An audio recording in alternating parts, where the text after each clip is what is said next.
مونږ پښتانه یو، مونږ ډېرې سختې ولیدې خو د پېښور د کمیستور خبرې اوس هم کوو. سلامونه، نیکې هیلې احترامات مې ومنئ ملګرو. شاهد مندوخیل یم. ملګرو نن بیا داسې ځای ته راغلي یو چې ډېر ښه شاعر دی، زبردست شاعر دی. تاسو به مخکې کتلی هم وي په سوشل میډیا باندې. ما ورسره هم پروګرام کړی دی، مرکه مې ورسره ریکارډ کړې وه، خو بیا هم د ملګرو غوښتنه وه چې تاسو لاړ شئ او هغه سره یو بل پروګرام ریکارډ کړي. خالق نور بای ته بیا راغلي یو ځل، نو راځئ چې نیغ په نیغه ورسره میلاو شو، په پروګرام کې ورته هرکلی وایو. خالق نور بای په پروګرام کې درته هرکلی وایم. ډېره زیاته مننه شاهد مندوخیل صاحب چې تاسو یو ځل بیا زمونږ د خړ پړ جهانګیري ته راغلی او مونږ سره مو ملاقات وکړو. ستاسو ډېره زیاته مننه. ډېره زیاته مننه ستاسو کوم. ډېر ټایم مو نه خرابوم. یقینا چې ستاسو خو چې هم د خبرې هم زه اورم نو په زړه مې ډېرې ښې لګي. نو چې ملګري شعرونه اوري نو ډېر خوښوي به یې، ډېره مینه به ورسره کوي. نو زه یم چې څه شعرونه راسره شریک کوي. ډېره زیاته مننه. بس شاهد مندوخیل صاحب دا ستاسو مینه ده، په مونږ کې څه کمال نشته دی. بهرحال یو دوه شعره د غزل نه مخکې چې ارشاد: په هیڅ مطمئن نشم دلیلونو کې تیارې، په هیڅ مطمئن نشم دلیلونو کې تیارې، د علم باب سیاه په کتابونو کې تیارې. ډېر ښه، زبردست. په هیڅ مطمئن نشم دلیلونو کې تیارې، د علم باب سیاه په کتابونو کې تیارې. ممکنه نه ده اوس چې ویره ورکه مینه راشي، ممکنه نه ده اوس چې ویره ورکه مینه راشي، تا جوړې کړې زمونږه په ذهنونو کې تیارې. ډېر ښه خالق نور بای، ډېر ښه، زبردست. ډېره زیاته مننه. او غزل دی ارشاد. یا دا نظم به مخکې ووایم چې ارشاد: څه عجیبه دنیا ده، څه عجیبه دنیا ده، څه عجیبه مخلوق په مینه هم نه رسي. نفرت یې دومره زده چې سړي له زړه وچوي، سړي له ژوند برباد کي. په میرو سر کړي سړی، ښه در په در کړي سړی، اخر عادت شي سړی د تنهایۍ سره، د جدایۍ سره، بیا یې پروا هم نه وي.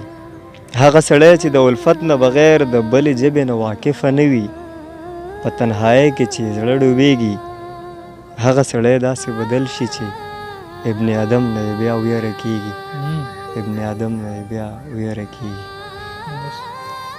غزل نیم کوم راسره نور هم شریک کړو. ښه جي، غزل دی چې زور مو اوبه شو خو د زور خبرې اوس هم کوو. زور مو اوبه شو خو د زور خبرې اوس هم کوو. زور مو اوبه شو خو د زور خبرې اوس هم کوو. مونږ د جبر کور په کور خبرې اوس هم کوو. ډېر ښه، زبردست. ښه راته پته ده چې دا به مو ګریوان ته راځي، ښه راته پته ده چې دا به مو ګریوان ته راځي. په اور وراته شو خو د اور خبرې اوس هم کوو. مونږ پښتانه یو، مونږ ډېرې سختې ولیدې خو مونږ پښتانه یو، مونږ ډېرې سختې ولیدې خو د پېښور د کمیستور خبرې اوس هم کوو. زبردست. دا یو ځل بیا.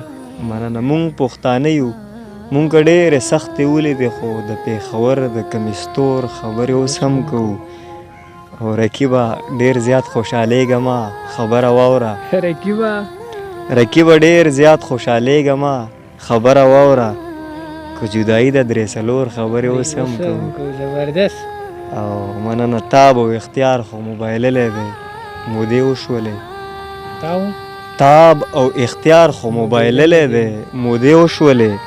قسم په رب د زړه په زور خبرې اوس هم کوو. او مونږ د قدرت په عذابونو باندې پوهه نه شو، مونږ د قدرت په عذابونو باندې پوهه نه شو، د اقلیت د شور ماشور خبرې اوس هم کوو. ډېر ښه، یو ځل دا بیا. مننه. مونږ د قدرت په عذابونو باندې پوهه نه شو، د اقلیت د شور ماشور خبرې اوس هم کوو. ډېره زیاته مننه. خالق نور بای، لنډ میسج پیغام اخیری کې مینوالو ته څه ورکول غواړئ؟ داسې خاص باندې میسج نن ورکړه چې مینوال مسافر دي ډېر زیات چې خوشحاله شي. بس پیغام خو ما سره یو پیغام وي یاره، د دې نه بغیر ما سره بل پیغام نه وي چې مینه د ټولو نه قیمتي څیز چې کوم دی هغه مینه ده، او د ټولو نه بدرنګ څیز چې کوم دی هغه نفرت دی. نو پکار ده چې د نفرتونو نه ځان وساتو او مینه خپله کړو، د هر چا سره مینه وکړو. ډېره زیاته مننه. ډېره زیاته مننه ملګرو. خلیق نور به یې شعرونه تاسو واورېدل. کمنټس کې مونږ ته خپله رایې ضرور راکوئ او ما شاهد مندوخیل ته راکوئ. اجازت ښه ده او بد بریالي اوسئ. د لوی الله په امان.